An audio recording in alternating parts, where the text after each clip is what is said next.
A paz do Senhor Jesus. Tudo bem com vocês? Eu espero que sim. Que a nossa leitura anual estará em Gênesis nos capítulos 6, 7 e 8, Salmos 104 e depois vamos para Marcos, capítulo 3. Evangelho de Marcos, capítulo 3. Gênesis 6. A corrupção da humanidade. Quando os homens começaram a multiplicar-se na terra e lhe nasceram filhas, os filhos de Deus viram que as filhas dos homens eram bonitas e escolheram para si aqueles que lhes agradavam. Então disse o Senhor: por causa da perversidade do homem, meu espírito não contenderá com ele para sempre. Ele só viverá 120 anos. Naqueles dias havia nefilins na terra. E também posteriormente, quando os filhos de Deus possuíram as filhas dos homens e elas lhes deram filhos, eles foram os heróis do passado, homens famosos. O Senhor viu que a perversidade do homem tinha aumentado na terra e que toda inclinação dos pensamentos do seu coração era sempre e somente para o mal. Então o Senhor arrependeu-se de ter feito o homem sobre a terra, e isso cortou-lhe o coração. Disse o Senhor: farei desaparecer da face da terra o homem que criei, os homens e também os grandes animais e os pequenos e as aves do céu. Arrependo-me de havê-los feito. A Noé, porém, o Senhor mostrou benevolência. A arca de Noé. Essa é a história da família de Noé. Noé era um homem justo e íntegro entre o povo da sua época. Ele andava com Deus. Noé gerou 3 filhos, Sem, Cã e Jafé. Ora, a terra estava corrompida aos olhos de Deus e cheia de violência. Ao ver como a terra se corrompera, pois toda a humanidade havia corrompido a sua conduta, Deus disse a Noé: darei fim a todos os seres humanos, porque a terra encheu-se de violência. Por causa deles, eu os destruirei com a terra. Você, porém, fará uma arca de madeira de cipreste. Divida a compartimentos e revista-a de piste por dentro e por fora. Faça-a por 135 metros de comprimento, 22 metros e meio de largura e 13 metros e meio de altura. Faça-lhe um teto com um vão de 45 centímetros entre o teto de corpo da arca. Coloque uma porta lateral na arca e faça um andar superior, um médio e um inferior. Eis que vou trazer água sobre a terra, o dilúvio, para destruir debaixo do céu toda a criatura que tem fôlego de vida. Tudo o que há na terra perecerá. Mas com você, e como você estabeleceu a minha aliança, e você entrará na arca com seus filhos, sua mulher e suas mulheres de seus filhos. Faça entrar na arca um casal de cada espécie de seres vivos, macho e fêmea, para conservá-los vivos com você. De cada espécie de árvore, de cada espécie de animal grande e de cada espécie de animal pequeno, que se move rente ao chão, virá o casal a você, para que sejam conservados vivos e armazenem todo tipo de alimento, para que você e eles tenham mantimento. Noé fez tudo exatamente como Deus lhe tinha ordenado. Capítulo 7. Então o Senhor disse a Noé: entre na arca, você e toda a sua família, porque você é o único justo que encontrei nessa geração. Leve com você 7 casais de cada espécie de animal puro, macho e fêmea, e um casal de cada espécie de animal impuro, macho e fêmea. E leve também 7 casais de aves de cada espécie, macho e fêmea, a fim de preservá-la em toda a terra. Daqui a 7 dias farei chover sobre a terra 40 dias e 40 noites, e farei desaparecer da face da terra todos os seres vivos que fiz. E Noé fez tudo como o Senhor lhe tinha ordenado. O dilúvio. Noé tinha 600 anos de idade quando as águas do dilúvio vieram sobre a terra. Noé, seus filhos, sua mulher e as mulheres de seus filhos entraram na arca por causa das águas do dilúvio. Casais de animais grandes, puros e impuros, de aves e de todos os animais pequenos que se movem rente ao chão, vieram a Noé e entraram na arca, como Deus tinha ordenado a Noé. E depois dos 7 dias, as águas do dilúvio vieram sobre a terra. No dia em que Noé completou 600 anos, 1 mês e 17 dias, nesse mesmo dia todas as fontes das grandes profundezas jorraram, e as comportas do céu se abriram, e a chuva caiu sobre a terra 40 dias e 40 noites. Naquele mesmo dia, Noé e seus filhos, Sem, Cã e Jafé, com sua mulher, e com as mulheres de seus 3 filhos, entraram na arca. Com eles entraram todos os animais de acordo com as suas espécies, todos os animais selvagens, todos os rebanhos domésticos, todos os demais seres vivos que se movem rente ao chão, e todas as criaturas que têm asas, todas as aves e todos os outros animais que voam, casais de todas as criaturas que tinham fôlego de vida, vieram a Noé e entraram na arca. Os animais que entraram foram um macho e uma fêmea, de cada ser vivo, conforme Deus ordenara a Noé. Então o Senhor fechou a porta. 40 dias durou o dilúvio, e as águas aumentaram e elevaram a arca acima da terra. As águas prevaleceram, aumentando muito sobre a terra, e a arca flutuava na superfície das águas. As águas dominavam cada vez mais a terra, e foram cobertas todas as altas montanhas debaixo do céu. As águas subiram até quase 7 metros acima das montanhas. Todos os seres vivos que se movem sobre a terra pereceram, aves, rebanhos domésticos, animais selvagens, todas as pequenas criaturas que povoam a terra e toda a humanidade. Tudo o que havia em terra seca e tinham nas narinas o fôlego de vida morreu. Todos os seres vivos foram exterminados da face da terra, tanto os homens como os animais grandes, os animais pequenos que se movem rente ao chão, e as aves do céu foram exterminados da terra. Só restaram Noé e aqueles que com ele estavam na arca, e as águas prevaleceram sobre a terra 150 dias. Capítulo 8. O fim do dilúvio. Então Deus lembrou-se de Noé e de todos os animais selvagens e rebanhos domésticos que estavam com ele na arca, e enviou um vento sobre a terra, e as águas começaram a baixar. As fontes das profundezas e as comportas do céu se fecharam, e a chuva parou. As águas foram baixando pouco a pouco sobre a terra. Ao fim de 150 dias, as águas tinham diminuído, e no 17º dia do 7º mês, a arca pousou nas montanhas de Ararat.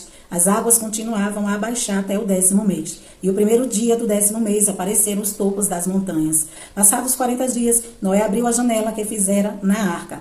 Esperando que a terra já tivesse aparecido, Noé soltou um corvo, mas este ficou dando voltas. Depois soltou uma pomba para ver se as águas tinham diminuído na superfície da terra, mas a pomba não encontrou lugar onde pousar os pés, porque as águas ainda cobriam toda a face da terra. E por isso voltou para a arca a Noé. Ele estendeu a mão para fora, apanhou a pomba e a trouxe de volta para dentro da arca. Noé esperou mais 7 dias e soltou novamente a pomba. Ao entardecer, quando a pomba voltou, trouxe em seu bico uma folha nova de oliveira. Noé então ficou sabendo que as águas tinham diminuído sobre a terra. Esperou ainda outros 7 dias e de novo soltou a pomba, mas dessa vez ela não voltou. No primeiro dia do primeiro mês do ano 601 da vida de Noé, secaram-se as águas da terra. Noé então removeu o teto da arca e viu que a superfície da terra estava seca. No 20º mês do dia do 2º mês, a terra estava completamente seca. Então Deus disse a Noé: saia da arca, você e sua família, seus filhos e as mulheres deles. Faça que saiam também todos os animais que estão com você, as aves, os grandes animais e os pequenos que se movem rente ao chão. Faça-os sair para que se espalhem pela terra, sejam férteis e se multipliquem. Então Noé saiu da arca com sua mulher, seus filhos e as mulheres dele, e com todos os grandes animais e os pequenos que se movem rente ao chão, e todas as aves. Tudo que se move sobre a terra saiu da arca, uma espécie após a outra. Depois Noé construiu um altar dedicado ao Senhor, e tomando alguns animais e aves puros, ofereceu como holocausto, queimando sobre o altar. O Senhor sentiu o aroma agradável e disse a si mesmo: nunca mais amaldiçoarei a terra por causa do homem, pois o seu coração é inteiramente inclinado para o mal desde a infância, e nunca mais destruirei todos os seres vivos como fiz dessa vez. Enquanto durar a terra, plantio e colheita, frio e calor, verão e inverno, dia e noite, jamais cessarão. Salmos 104. Bendiga ao Senhor a minha alma. Ó Senhor meu Deus, Tu és tão grandioso. Estás vestido de majestade e esplendor, envolto em luz como uma veste. Ele estende os céus como uma tenda e põe sobre as águas dos céus as vigas dos seus aposentos. Faz das nuvens a sua carruagem e cavalga nas asas do vento. Faz dos ventos seus mensageiros e dos clarões reluzentes seus servos. Firmaste a terra sobre os seus fundamentos, para que jamais se abale. Com as torrentes do abismo a cobriste, como se fossem uma veste. As águas subiram acima dos montes. Diante das tuas ameaças, as águas fugiram, puseram-se em fuga ao som do teu trovão. Subiram pelos montes e escorreram pelos vales, para os lugares que tu lhes designaste. Estabeleceste um limite que não podem ultrapassar, jamais tornarão a cobrir a terra. Fazes jorrar as nascentes nos vales e correm as águas entre os montes. Delas bebem todos os animais selvagens, e os jumentos selvagens saciam a sua sede. As aves do céu fazem ninho junto às águas, e entre os galhos põem-se a cantar. Dos teus aposentos celestes regas os montes. Sacia-te a terra com o fruto das tuas mãos. É o Senhor que faz crescer o pasto para o gado, e as plantas que o homem cultiva para da terra tirar o alimento, o vinho que alegra o coração do homem, o azeite que lhe faz brilhar o rosto e o pão que sustenta o seu vigor. As árvores do Senhor são bem regadas, os cedros do Líbano que ele plantou, nelas os pássaros fazem ninho, e nos pinheiros a cegonha tem o seu lar. Os montes elevados pertencem aos bodes selvagens, e os penhascos são um refúgio para os coelhos. Ele fez a lua para marcar estações, o sol sabe quando deve se pôr, trazes trevas e cai a noite, quando os animais da floresta vagueiam. Os leões rugem à procura da presa, buscando de Deus o alimento. Mas ao nascer do sol, eles se vão e voltam a deitar-se em suas tocas. Então o homem sai para o seu trabalho, para o seu labor até o entardecer. Quantas são as tuas obras, Senhor? Fizeste todas elas com sabedoria. A terra está cheia de seres que criastes. Eis o mar imenso e vasto. Nele vivem inúmeras criaturas, seres vivos, pequenos e grandes. Nele passam os navios e também o Leviatã, que formaste para com ele brincar.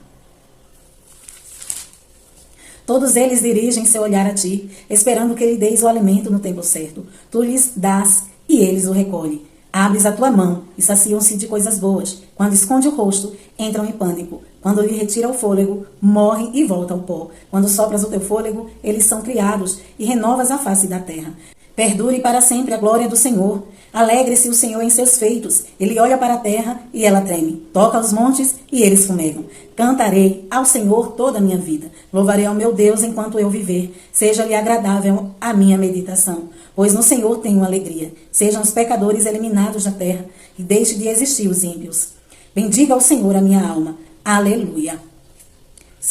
Marcos, capítulo 3.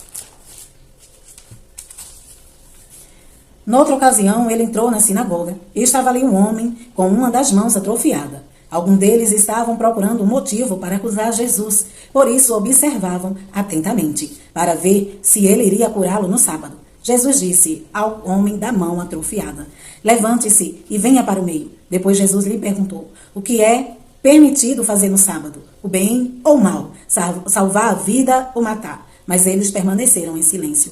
Irado, olhou para os que estavam à sua volta, profundamente entristecido por causa do coração endurecido deles, disse ao homem: estenda a mão. Ele a estendeu e ela foi restaurada. Então os fariseus saíram e começaram a conspirar com os herodianos contra Jesus, sobre como poderiam matá-lo.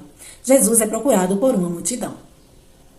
Jesus retirou-se com seus discípulos para o mar, e uma grande multidão vinda da Galileia o seguia. Quando ouviu a respeito de tudo o que ele estava fazendo, muitas pessoas procedentes da Judeia, de Jerusalém e da Idumeia, das regiões do outro lado do Jordão e dos arredores de Tiro e de Sidom, foram atrás dele. Por causa da multidão, ele disse aos seus discípulos que lhe preparassem um pequeno barco para evitar que o comprimissem, pois ele havia curado a muitos de modo que os que sofriam de doenças ficavam se empurrando para conseguir tocar nele. Sempre que os espíritos imundos o viam, prostravam-se diante dele e gritavam: Tu és o Filho de Deus. Mas ele lhe dava a ordem severa para que não dissessem quem ele era. A escolha dos 12 apóstolos. Jesus subiu ao monte e chamou a si aqueles que ele quis, os quais vieram para junto dele. Escolheu 12, signando de apóstolos, para que estivessem com ele, os enviassem a pregar e tivessem autoridade para expulsar demônios. Estes são os 12 que ele escolheu: Simão, a quem deu o nome de Pedro, Tiago, filho de Zebedeu, e João, seu irmão, aos quais deu o nome de Boanerges, que significa filhos do trovão. André, Filipe, Bartolomeu, Mateus, Tomé, Tiago, filho de Alfeu, Tadeu, Simão, Zelote e Judas Iscariotes, que o traiu. A acusação contra Jesus. Então Jesus entrou numa casa e novamente reuniu-se ali uma multidão, de modo que ele e os seus discípulos não conseguiam nem comer. Quando seus familiares ouviram falar, ele está fora de si. E os mestres da lei que havia descido de Jerusalém diziam: ele está com Beelzebu. Pelo príncipe dos demônios é que ele expulsa demônios. Então Jesus os chamou e lhes falou por parábolas. Como pode Satanás expulsar Satanás? Se um reino estiver dividido contra si mesmo, não poderá subsistir. Se uma casa estiver dividida contra si mesma, também não poderá subsistir. E se Satanás se opuser a si mesmo e estiver dividido, não poderá subsistir. Chegou o seu fim. De fato, ninguém pode entrar na casa do homem forte e levar dali os seus bens, sem que antes o amarre. Só então poderá roubar a casa dele. Eu lhes asseguro que todos os pecados e blasfêmias dos homens lhes serão perdoados. Mas quem blasfemar contra o Espírito Santo nunca terá perdão. É culpado do pecado eterno. Jesus falou isso porque eles estavam dizendo: ele está com o espírito imundo. A mãe e os irmãos de Jesus. Então chegaram a mãe, os irmãos e Jesus, ficando do lado de fora. Mandaram alguém chamá-lo. Havia muita gente assentada ao seu redor e lhe disseram: tua mãe e teus irmãos estão lá fora e te procuram. Quem é minha mãe? Quem são meus irmãos? Perguntou Jesus. Então ele olhou para os que estavam assentados ao seu redor e disse: aqui estão minha mãe e meus irmãos. Quem faz a vontade de Deus, esse é meu irmão, minha mãe e minha irmã. Terceiro dia concluído. Que Deus em Cristo te abençoe.